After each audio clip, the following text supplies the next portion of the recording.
रामकृष्ण हरी. आज आपण बनवणार बाजरीच्या पापड्या. त्यासाठी मी 1 वाटी बाजरी स्वच्छ करून घेतली. बघा, कोणी कोणी याला खारोड्या पण म्हणतात, पण आमच्याकडे याला पापड्या म्हणतात. तर आता हे सगळं मिक्सरच्या जारमध्ये काढून मस्त असं भगरं काढून घ्यायचं. जास्त बारीक करायचं नाही. सगळं आपण हे काढून घेऊ. सगळं बघा काढून घेतलं. आता थोडंसं याला पाकडून घेऊ, म्हणजे त्याच्यावरची घाण सगळी निघून जाते. आणि एका चाळणीने सगळं चाळून घ्यायचं. बघा, वरचं मोठं ते वरती चाळणीत राहतं आणि बारीक झालेलं खाली. बघा, आता मस्त आपलं असं चाळून झाले. आता एका पातेल्यामध्ये टाकून घेऊ. त्याच्यामध्ये पाणी टाकू. सगळं फिरून त्याला वरचं सगळं पाणी आपल्याला काढून टाकायचं.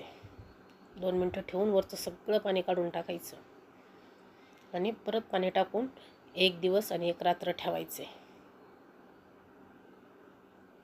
आता बघा, 1 दिवस आणि 1 रात्र ठेवलं होतं. तर आता वरचं सगळं पाणी ना काढून घ्यायचं. बघा, आता याच्यापासून आपल्याला पापड्या बनवायच्या. त्यासाठी मी एक पातेल्यामध्ये 2 तांबे पाणी टाकून घेणार आहे. पाण्यावर झाकण ठेवून त्याला चांगली उकळी येऊ देणार आहे. बघा, आता पाण्याला मस्त अशी उकळी आली.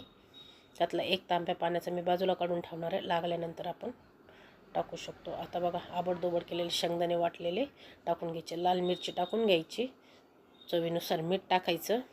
मस्त उकळी येऊन द्यायची. आपले भिजलेलं बाजरीचं टाकून घ्यायचं. बघा, आता टाकलं. सतत हलवत राहायचं. त्याच्यात गाठी नाही पडल्या पाहिजे. 5च मिनटात आळतं ते लगेच.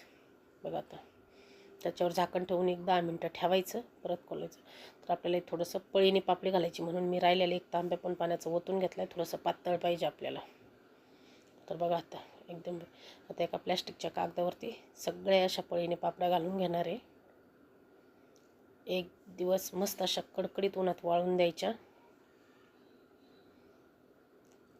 तर बघा, आता आपल्या पापड्या मस्त वाळल्या. आता तर ही रेसिपी कोणाला आवडली नक्की कमेंट करून सांगा. व्हिडिओ आवडल्यास चॅनलला सबस्क्राईब नक्की करा. बाय.